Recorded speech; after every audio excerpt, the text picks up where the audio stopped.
Hey guys, it's Sam, and today I'm going to talk about books that are still like solidly autumn books for me, that are good from transitioning sort of that autumn to winter period, that November sort of Northern Hemisphere vibes, that aren't necessarily like spooky, but are a little like post-spooky feeling. Still, I don't know. You'll see, this is all vibes. This is my interpretation of these books that are kind of not quite winter books yet.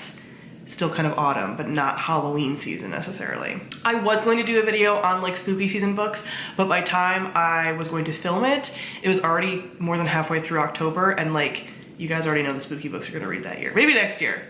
Maybe next year I'll do that video, but I feel like you would also already know what I was gonna recommend. So anyway, here's some nice transition season books in my opinion. First is the Daughter Smoke and Bone books by Laini Taylor. This is a solidly November book for me. Also winter, but there's just something about this setting that still feels very like fall. You guys are probably familiar with the series. It is following a centuries, I think, long war between angels and chimera, and like a forbidden love story and things like that. This takes place in Prague, which just has like a more cool setting, like chilly, right? It feels chilly, and it feels like that period right before we're getting into winter. Like, that is the vibes of this book for me. It's not scary, but it's mysterious.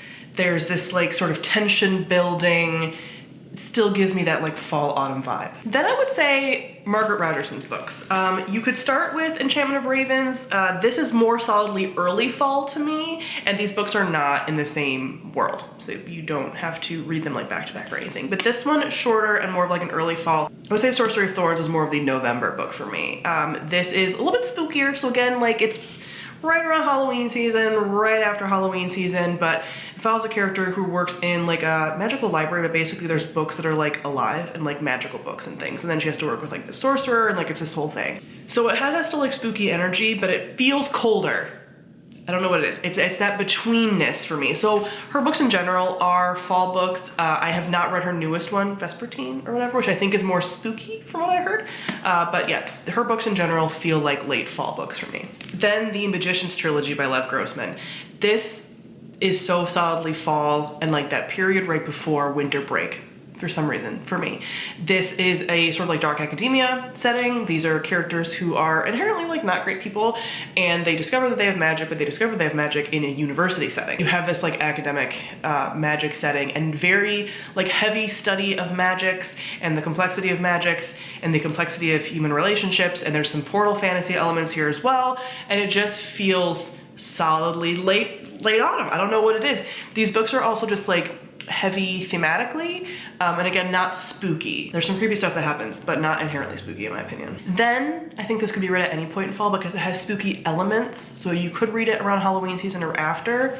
Uprooted by Naomi Novik. Really, any book that has Eastern European folklore mythology I think is good from like late autumn on. You can read them whenever, I obviously do, but late autumn on all through winter, these books are really perfect. But this has this forest setting in it that makes it much more like autumn feeling to me personally. And lastly, kind of in the same vein as The Magicians, we have The Name of the Wind by Patrick Rothfuss. I have not talked about this book in forever. I don't know if he's ever gonna finish the series, and so it's just gone off my radar. But there's something about this, again, more academic setting.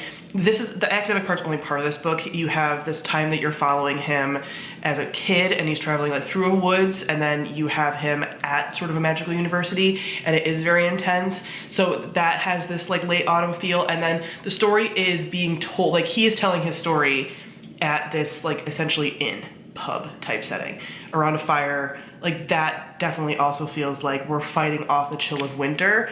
Those vibes. So yeah, those are books that I would classify as between Halloween and Christmas season type books. Not super spooky, still has some leftover spookiness because I do think spooky season can kind of go over into November. Fall in general is just spooky season, kind of gearing up into it being fully cold and being winter. Those are the vibes of these. So comment down below, let me know if you have any books that kind of fit in this category and what you consider to be like November books. I know that also if you're in a different hemisphere, you're gonna be doing what, like spring vibes? So maybe you'll have a totally different idea of what November books are for you depending on where you live. So thank you all for watching, and I'll see all of you guys soon. Bye.